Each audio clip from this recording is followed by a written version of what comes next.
मैंने चेहरा पहले ही बड़ा उदास बना रखा था। एक सर्द आह भरी और उसके काउंटर पर कोहनियां टेक कर सर झुका लिया। दुकानदार ने कुछ परेशान होकर पूछा, ठाकुर साहब तबीयत ठीक है? मैंने ठंडी सांस भरकर कहा, भाई जी क्या बताऊं, अजीब दुविधा में फंस गया हूं, आप मेरी सहायता कर सकते हैं। वित्त अंगेज तमहीद से मैं उस नौजवान केमिस्ट पर जब अच्छी तरह असर डाल चुका तो उसे जो कहानी सुनाई वो ये थी कि मैं जोधपुर का बैंक मैनेजर हूँ। मेरी बीवी को अजीब बीमारी हो गई है। हर हफ्ते आधी रात को एक काला नाग आता है और मेरी बीवी की टांग को सूंघ कर चला जाता है। मैं उसे मारने लगता हूँ तो वो न जाने कहाँ गायब हो जाता है। उसका कुछ पता नहीं चलता कि किधर से आता है और किधर गायब हो जाता है। अब मांदरियों और पंडितों ने मुझे ये कहकर सांप को मारने से रोक दिया है कि वो नाग देवता है, उसे मारोगे तो तुम्हारी बीवी भी मर जाएगी। मैं आपकी तरह पढ़ा लिखा आदमी हूँ, इन बातों पर मेरा विश्वास नहीं है। मेरी पत्नी एक ही महीने में सूख कर कांटा हो गई है। मैं जानता हूँ कि ये एक खास किस्म का सांप होता है जो अगर इत्तेफाक से किसी औरत का जिस्म सूंघ ले तो उसे दोबारा सूंघने जरूर आता है और उसकी सांसों के असर से वो औरत कमजोर होते होते एक दिन मर जाती है। आप मेरी मदद कीजिए, मुझे कोई ऐसी दवाई दीजिए जिसे मैं अपनी बीवी की पिंडली पर लगा दूं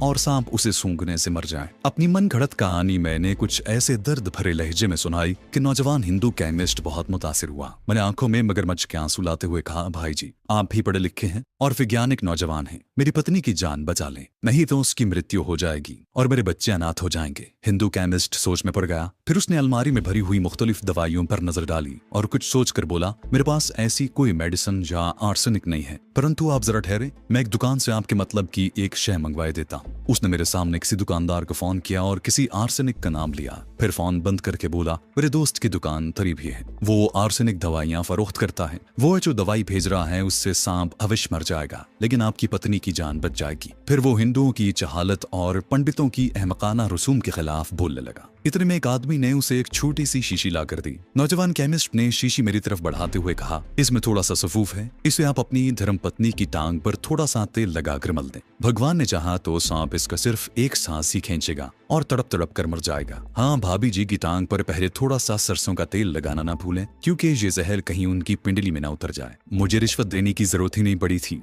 मैंने जेब से 100 रुपए का नोट निकाल कर काउंटर पर रखा और उसका शुक्रिया अदा करने लगा। उसने हाथ जोड़कर कहा, नहीं ठाकुर जी, इसकी जरूरत नहीं है, ये तो पुण्य की बात है और मैंने आर्सेनिक मुफ्त में ही मंगवाया है। मैंने हाथ जोड़कर नमस्कार कहा और जहर की शीशी जेब में डालकर चला। मैं बड़ा खुश था, मेरा एक मसला हल हो गया था। सबसे बड़ा मसला ये था कि अगर मैं अपने पाकिस्तानी साथी को निकाल ले जाने में कामयाब हो गया तो उसे कहाँ ले जाऊंगा, बॉर्डर की तरफ ले जा नहीं सकता और शहर के पेचोखम से भी नावाकिफ था। ले के यही एक रास्ता समझ में आया कि उसे लेकर अहमदाबाद की तरफ निकल जाऊं और सहराई जंगल में किसी जगह छुप जाऊं, उससे सीक्रेट सर्विस का पैगाम पूछूं और फिर हम दोनों पंजाब या जम्मू की तरफ से इंडिया का बॉर्डर क्रॉस करके पाकिस्तान में दाखिल होने की कोशिश करें। एक दूसरी केमिस्ट शॉप से मैंने एक सिरिंज और आला तरीन भारतीय सिगरेटों का एक पैकेट खरीदा। होटल के कमरे में आकर डिबिया में से ऊपर वाले 5 सिगरेट निकाल कर सामने रख लिए। शीशी का ढक्कन खोल कर देखा, शीशी में जर्द रंग का सफूफ था। उसे भी मैंने कागज के एक टुकड़े पर उलट लिया। सिरिंज की सुई से एक सिगरेट के अगले हिस्से के तंबाकू में छोटा सा मगर गहरा सुराख किया। उसमें सुई की मदद से ही जहरीला सफूफ उठाकर उसे अच्छी तरह भरा और माचिस की तीली से तंबाकू की सतह को इस तरह बराबर कर दिया कि देखने से मालूम नहीं होता था कि उसमें इंतहाई मोहलक जहरीला सफूफ भर दिया गया है। यूं ही मैंने वो सफूफ 4 सिगरेटों में डालकर उनकी सतह हमवार कर दी। फिर 5 सिगरेटों को डिबिया में डालकर पैकेट बंद करके जेब में रख लिया। सिरिंज की सुई को तो मैंने तोड़ दिया लेकिन जहरीला सफूफ दोबारा शीशी में डालकर शीशी जैकेट की जेब में रख ली। दोपहर का खाना खाने के बाद मैं लाड़ियों के अड्डे पर आ गया जहाँ कुछ टैक्सियां भी मौजूद थी। मैंने वहाँ मौजूद ड्राइवरों को गौर से देखा। एक ड्राइवर शक्ल ही से बड़ा अहमक सा लगता था, वैसे भी वो दुबला पतला सा था। मैं उसके पास गया, जाकर हाथ जोड़कर नमस्कार किया और कहा, भाई जी मेरी पत्नी की तबीयत बहुत खराब है और वो अस्पताल जाने से डरती है, तो भाई जी मैंने सोचा है कि जब दर्द का दौरा शुरू हो तो उसे टैक्सी में डालकर अस्पताल ले जाऊं। उस वक्त वो बेहाल होगी, इनकार न कर सकेगी। ड्राइवर बीड़ी का कश लगाकर बोला, ठाकुर तुम अस्पताल वालों की गाड़ी क्यों नहीं मंगवा लेते? मैंने फौरन कहा, भाई जी कोई पता नहीं कि कब दर्द शुरू हो जाए, मेरे पास कोई गाड़ी नहीं है, आप मुझे अपने घर का पता दे दें, अगर आज रात जरूरत पड़ी तो आपको खबर कर दूंगा। लीजिए 100 रुपए लीजिए, बाकी 200 रुपए उस वक्त अदा कर दूंगा। ड्राइवर 100 रुपए लेकर बड़ा खुश हुआ और बोला, ये गाड़ी मेरी तो नहीं है ठाकुर, परंतु घबराओ नहीं, मैं आज रात गाड़ी अपने पास ही रखूंगा, तुम मुझे अपना घर क्यों नहीं दिखा देते, मैं रात को वहां पहुंच जाऊंगा। मैंने कहा, भाई जी कोई पता नहीं कब दौरा पड़ जाए, आप यूं ही मेरे घर के आगे बैठे रहेंगे, मैं खुद ही आपके घर जाकर इत्तला दे दूंगा, वैसे सामने वाले बाजार में मेरा घर है। टैक्सी ड्राइवर पर मेरे 100 रुपए ने बड़ा असर किया था। फिर मेरे उन 200 रुपयों का भी पेशस वक्त काफी असर हो चुका था। एक तरफ इशारा करके बोला, ठाकुर वो जो मंदिर है उसके पीछे वाली गली में मेरा मकान है, चलो आपको दिखाई देता हूँ। उसने बीड़ी फेंकी और मुझे टैक्सी में बिठाकर मंदिर की तरफ चला। उसका मकान मंदिर की अकबी गली का पहला मकान था। बस जी यहाँ आकर दरवाजा खटखटा दें, मैं दरवाजे के पास ही चारपाई पर सोता हूँ। मैं वहां से पैदल ही दूसरी तरफ से होकर अपने होटल की तरफ चल पड़ा। चौक में आकर हलवाई की दुकान से मिठाई का एक डिब्बा खरीदा और होटल में संभाल कर रखिया। अब मुझे रात होने का इंतजार था। टैक्सी ड्राइवर के घर का रास्ता मैंने अच्छी तरह ज़हन नशीन कर लिया था। ये सारा ताना बाना इस बुनियाद पर बुना जा रहा था कि मैं थाने में अपना मिशन पूरा करने में कामयाब हो जाऊंगा। रात का खाना खाकर मैं पैकेट से सिगरेट निकाल कर पीने लगा तो फौरन ही ख्याल आ गया और मैंने जल्दी से पैकेट जेब में डाल लिया। नीचे बाजार में आकर सिर्फ एक सिगरेट खरीदी और उसे सुलगा कर होटल में आ गया। होटल के कमरे में टेलीविजन पर राजस्थानी प्रोग्राम चल रहा था। ये प्रोग्राम जयपुर से आ रहा था। 9 बजे मैंने ऊपर अपने कमरे में आकर अपनी तमाम चीजें चेक की। सीधा का दिया हुआ सांप का मनका, गले का मुकद्दस नक्श, जहर की शीशी, सिगरेटों का पैकेट, खंजर, लाइटर, करेंसी नोट, सब कुछ मेरे पास मौजूद था। बाथरूम में घुसकर मैंने अच्छी तरह गुस्ल किया, कपड़े तब्दील किए, अपनी सारी चीजों को एक बार फिर चेक किया। मेरे पास घड़ी नहीं थी। नीचे जाकर वक्त देखा, वहां से थोड़े से स्नैक्स खाए और चाय पी। थोड़ी सी मछली एक पैकेट में बंधवा ली।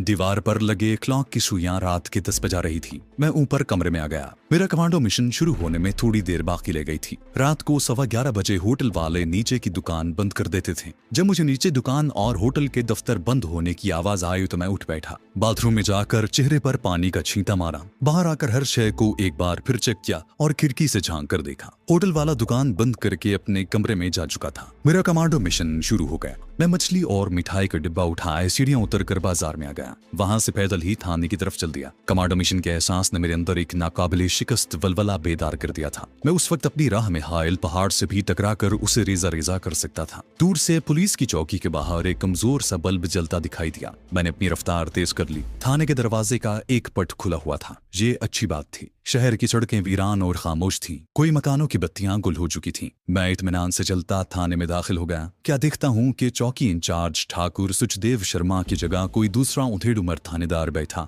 रजिस्टर पर झुका ऊँग रहा है। वही 2 सिपाही उस वक्त भी मौजूद थे। हवालात के दरवाजे पर भी एक सिपाही पहरा दे रहा था। हवालात में धीमी रोशनी वाला बल्ब रोशन था। पाकिस्तानी जासूस ऊँग रहा था। वो मुझे बीमार सा लगा। मैंने जाते ही चौंकने की अदाकारी करते हुए पूछा, अरे ठाकुर सुचदेव जी कहाँ हैं? मालूम होता है आज उनकी ड्यूटी नहीं। मेरा नाम राथन है। ठाकुर जी शर्मा मेरे दोस्त हैं। मैंने नए इंचार्ज को नमस्कार करते हुए हाथ बढ़ाया। उसने उठकर मुझसे हाथ मिलाया। मैंने मिठाई का डिब्बा उसके सामने रख दिया और सिपाही से कहा, महाराज सुबह फोन पर मैंने ठाकुर जी से वादा किया था कि उनके बच्चों के लिए मिठाई लाऊंगा। हुआ ये कि मैं सिनेमा देखने चला गया। वहां बैठे बैठे अचानक ख्याल आया कि मैंने तो शर्मा जी से मिठाई लाने का वादा किया था। बस फौरन सिनेमा हॉल से उठा और मिठाई लेकर सीधा यहाँ गया। सिपाही मुस्कुराने लगे। एक सिपाही ने नए थानेदार से मेरा तारुफ करवाया। मैंने कहा, ठाकुर जी दरअसल ये मिठाई मैं इस खुशी में लाया हूँ कि आपने एक पाकिस्तानी जासूस पकड़ा है। लीजिए आप ही मिठाई खाइए। मैं डिब्बा खोलने लगा तो नया थानेदार बोला, ना महाराज जी, ये शर्मा जी के बच्चों के लिए है, हम फिर खा लेंगे आपसे। मैंने मुस्कुराते हुए दिल ही दिल में कहा, प्यारे वो वक्त कभी नहीं आएगा। मैंने जल्दी से कहा, चलिए आपके लिए मैं सुबह मिठाई ले आऊंगा। अजी हम तो पुलिस कर्मचारियों के दास हैं, एक्साइज में रहते हैं, पुलिस से बड़ी दोस्ती है, कभी आइए ना हमारे प्रांत में भी। इस दौरान मैं अपनी जेब से उनकी मौत का सामान निकाल चुका था। मैंने सिगरेट की डिब्बियां खोलते हुए कहा, तो फिर सिगरेट ही पी लीजिए। आला किस्म के सिगरेटों का पैकेट देखकर थानेदार ने अपनी सिगरेट फौरन फेंक दी। मैंने उठकर डिब्बी में से जहरीली सिगरेटें आगे करके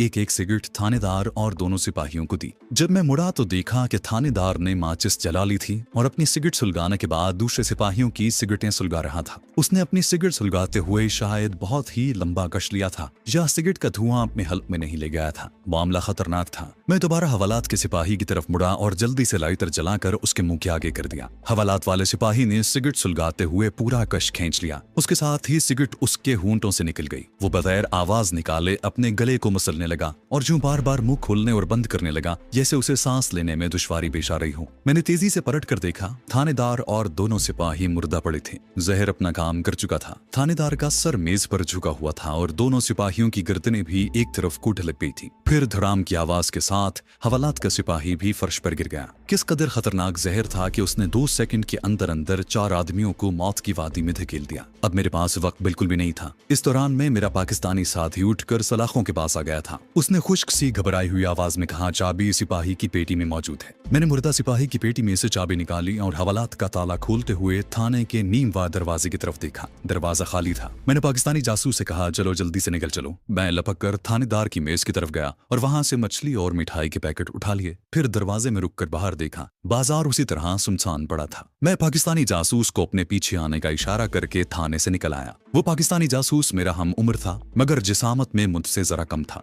थाने की मार और लोगों के जदोकोब करने की वजह से वो बीमार सा मालूम होता था। उसकी आंख पर नीला दाग अभी तक मौजूद था। उसने पूछा, हम कहाँ जा रहे हैं? मैंने कहा, अभी खामोश रहो। मगर वो फिर बोला, मैंने तुम्हें फौरन पहचान लिया था कि तुम ही दरवेश हो। मैं तुम्हारी ही तलाश में जहाँ आया था। मैंने उसे डांट दिया, तुम खामोश नहीं रह सकते, अहमक नहीं के। वो चुप हो गया। मुझे एक खतरा था कि रास्ते में कहीं राउंड लगाता कोई सिपाही न मिल जाए, लेकिन अब मैंने उसे भी रास्ते से हटाने का फैसला कर लिया था, क्योंकि अब मैं जासूस की बजाय एक खूंखार कमांडो बन चुका था। चौथ में हलवाई की दुकान अभी तक खुली थी। मैं बाजार की दूसरी तरफ निकल आया। वहां सामने मेरा होटल था जो बंद पड़ा था। फिर भी मैं उससे कुछ फासले से होकर गुजरा। लारियों का अड्डा भी सुनसान पड़ा था। एक जानिब वो मंदिर था जिसके अकब में टैक्सी ड्राइवर का घर था। मंदिर की अकबी गली में पहुंचते ही ड्राइवर के मकान के बाहर टैक्सी खड़ी नजर आई, जिसका रुख सड़क की जानिब ही था। मेरे दिल में ख्याल आया, जब टैक्सी जहां मौजूद है तो ड्राइवर को जगाने की क्या जरूरत है? कहीं वो बेचारा खामखा हमारे हाथों न मारा जाए। मैंने अपने साथी से सरगोशी में कहा, हमें ये टैक्सी लेकर जानी है, खामोशी से मेरे पीछे आओ। मैंने करीब जाकर देखा, टैक्सी के दरवाजे मुकफ्फल थे और शीशे चढ़े हुए थे।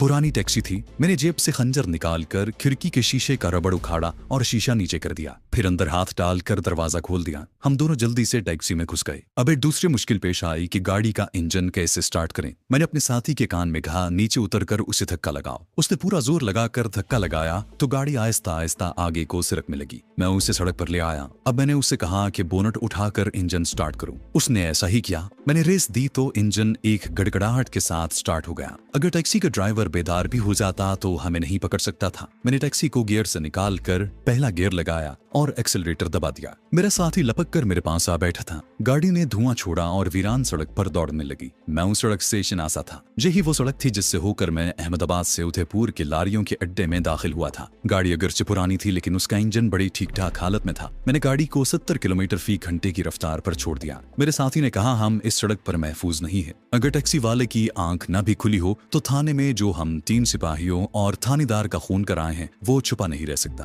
हो सकता है पुलिस की कोई जीप हमारे ताक़ुब में इसी सड़क पर चल पड़े। इसके अलावा अगले शहर की पुलिस चौकी को हमारे बारे में खबरदार किया जा सकता है और हम आगे पकड़े जा सकते हैं। जिन खदशात का इजहार वो कर रहा था उन पर मेरी भी नजर थी। मैंने उसकी बातों को नजरअंदाज करते हुए पूछा, तुम्हारा नाम क्या है? वो बोला, अमजद, और मेरा कोड नाम। वो एकदम खामोश हो गया। फिर मेरी तरफ रुख करके बोला, तुमने मुझे अपना कोड नंबर नहीं बताया। अगरचे तुम्हारी शक्ल उसी तस्वीर जैसी है जो मुझे इस्लामाबाद में चौधरी साहब ने दिखाई थी, लेकिन उन्होंने तुम्हें जो नंबर दिया था वो मालूम करना जरूरी है। मैंने अपना 3 हिंसों वाला नंबर उसे बताया। वो मुतमईन होकर बोला, मेरा कोड नाम शहीद है। मैंने कहा, बताओ कि चौधरी साहब ने क्या पैगाम देकर तुम्हें मेरे पास भेजा है, क्योंकि हो सकता है कि हम पुलिस के निर्णय में फंस कर एक दूसरे से बिछड़ जाएं और फिर न जाने कब मिल भी सकें या नहीं। अमजद ने मुझे वो पैगाम देना शुरू किया जो पाकिस्तान सीक्रेट सर्विस के चीफ ने उसे मुझ तक पहुंचाने के लिए कहा था। वो बोला, दुश्मन हमसाया मुल्क ने हमारे मुल्क के इंतहाई काबिल और न्यूक्लियाई साइंस में हरफ आखिर साइंसदान डॉक्टर आफरीदी और उसकी नौजवान लड़की मिस नौरीन को अगवा कर लिया है। पाकिस्तानी साइंसदान डॉक्टर आफरीदी के पास ये कीमती फार्मूला है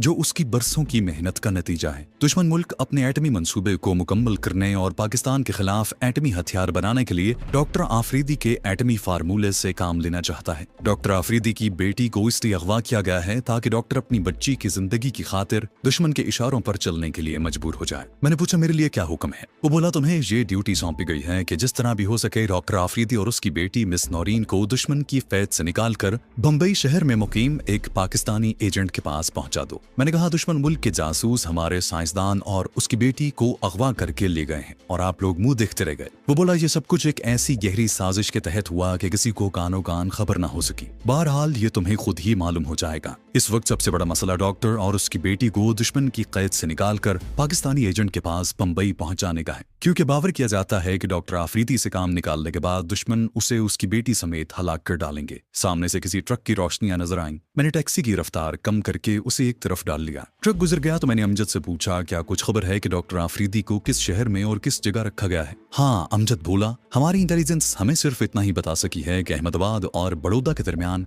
धारावार का एक घना और खतरनाक जंगल है। इस जंगल में दुश्मन ने एक पुराने तले के खंडर में नीचे खुफिया लेबोरेटरी कायम कर रखी है। डॉक्टर आफरीदी और उसकी बेटी उसी जेर जमीन लेबोरेटरी में कैद हैं। वो लेबोरेटरी कोई एटमी सेंटर नहीं है और ना ही वहाँ कोई एटमी रिएक्टर लगा हुआ है, लेकिन एटमी प्रोसेस के सिलसिले में इब्तदाई काम वहीं होता है।